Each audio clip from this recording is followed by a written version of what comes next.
আমার বাড়িতে আমার বরের মুখে একটাই কথা, চাপ নিও না। আমি এই কথাটা শুনে না ভীষণ রেগে যাই।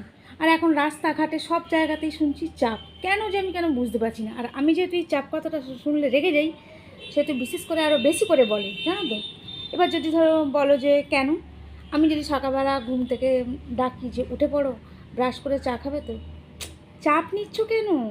এক্ষুনি উঠে পড়বে, এক্ষুনি ব্রাশ হয়ে যাবে, এক্ষুনি চা খাওয়া হয়ে যাবে। তো ঠিক আছে, একবার হলো। দুবারের বেলা এবার বলবো যে যা বাজার করে আনো, রান্না বসাতে হবে, দেরি হয়ে যাচ্ছে। চাপ নিচ্ছ কেন? এই যাব এই আসবো, অথচ বাজার থেকে আসবে 1 ঘন্টা পরে। তাতেও বলবে চাপ নিচ্ছ কেন? স্নান সারো, খাওয়া দাওয়া করবে, তো চাপ নিচ্ছ কেন? এক্ষুনি স্নান হয়ে যাবে, এক্ষুনি খাওয়া দাওয়া হয়ে যাবে, কোনো চাপ নেই। মানে সবেতেই চাপ। এখন কি ফ্যাশন উঠেছে চাপ কথাটা?